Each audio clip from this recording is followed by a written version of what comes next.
Hello everyone, it is Erin here, and if you live in a climate like myself and winter is right around the corner, you are probably trying to figure out how to move your plants inside for the winter. That way they are all taken care of, and then you can move them back out into the sunlight in the spring. So here are some tips and tricks and some trackers that may help you when it comes to moving them inside.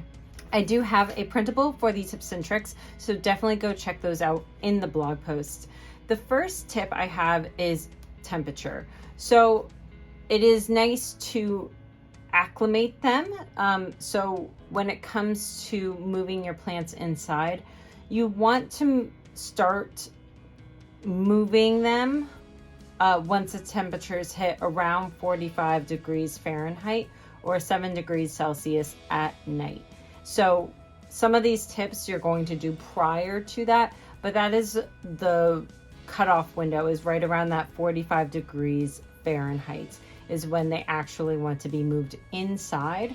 So before that, you might want to check your plant for pests. So you have to clean them off, you have to give them kind of a nice bath, get them ready to go from an outdoor environment to an indoor environment, and you don't want to bring those pests with them, especially when you're talking about your fruits and things like that. You want to give them a nice bath beforehand. So you can use insecticidal soap or spray down with water, and they really do love the shower environment because of the humidity in that area. Number 3 is acclimating them to shade. So before moving them inside, you want to move them into a shaded area outside and get them acclimated to less light that they will be experiencing.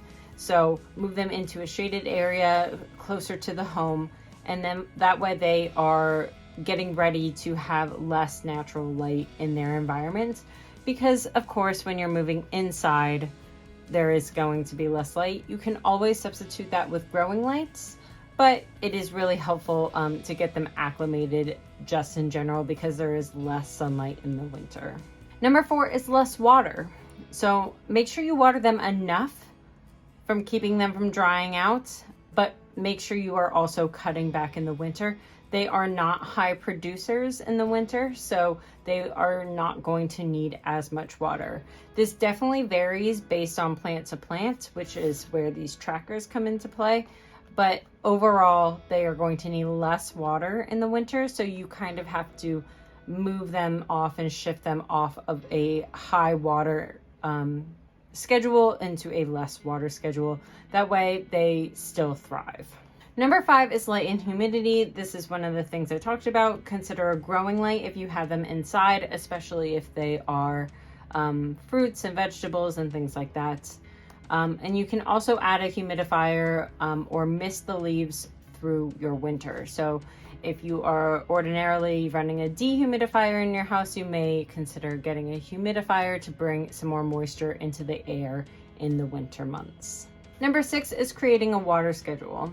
So this is, of course, based on the type of plant and the soil that the plant is in, but you do not want to overwater over winter. More water equals more problems typically in the winter. So definitely check out what type of plant you have. And again, these trackers will help you, and then commit to a water schedule for that plant's needs.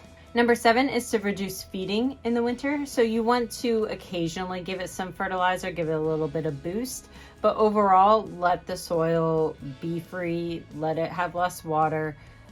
Again, your plants are not high producers in the winter. They are not meant to be, unless you live down south and you don't experience a lot of winter, or it is a plant from down south.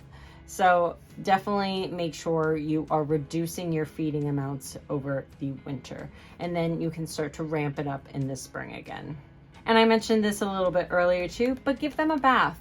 Use lukewarm water in the shower for 5 to 10 minutes and let them sit in the humidity of the shower or in the bathtub. They love that humid, rich environment. And it also will help you keep pests away, and it will help the plants get the water that they need and everything like that. So giving them an occasional bath over the winter is really helpful for your plants as well. So those are all the tips for moving them indoors. And now let's talk some trackers. Of course, we have a water tracker. So here I have the list of the plants, and for a weekly tracker, you have Monday, Tuesday, Wednesday, Thursday, Friday, Saturday, Sunday. You could also do this as a monthly tracker as well, but then only marking off the days that they have a schedule. One of the helpful things for this would be to put a square around when their scheduled water days are. That way you have an idea of when it actually needs to be watered, and then tracking when you do water that particular plant. The next tracker is, what does my plant need? So for example, I have light, humidity, watering, nutrients, and temperature. So these are the ideal situations for that particular plant. So I have the name of the plant and then what the requirements are in winter. So it likes bright, indirect sunlight for 12 to 16 hours a day. This will be hard in the winter months, so this plant may need to consider a growing light to help with its light requirements. It loves high humidity levels, so maybe locating it near a bathroom would be really helpful because there's a lot of moisture in the air in a bathroom. Watering when the soil is dry. Nutrients, you either dilute the nutrients a lot or you stop them entirely in the winter. And then these are the temperatures that it prefers. So 65 to 85 degrees Fahrenheit during the day, and less than or above 50 degrees Fahrenheit at night. The other thing you need to do is track diseases. And so this can really help you. I had an issue with my tomato getting bottom rot last year. So I wish I would have had something to track how the disease was progressing. So what the tomato was, what the disease was, how the treatment was, and then when did that rectify itself. So you could also add a few more things like when did the problem start, how often did you give treatment, things like that. But just keeping a basic disease tracker so that you know, especially for that plant and for in the future, what types of treatment you need for certain types of diseases. And then the last section I have is location.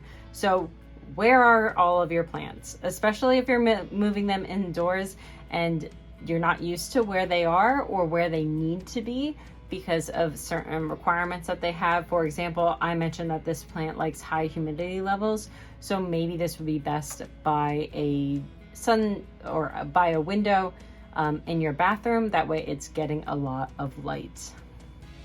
But if I have something that maybe doesn't need as much sunlight, maybe it's towards the back of my office, since here is a window and here is a door. So if I have plants that don't need as much, maybe they can go on the shelving in the back of my office. So this can help you locate your plants and take care of them based on their needs as well.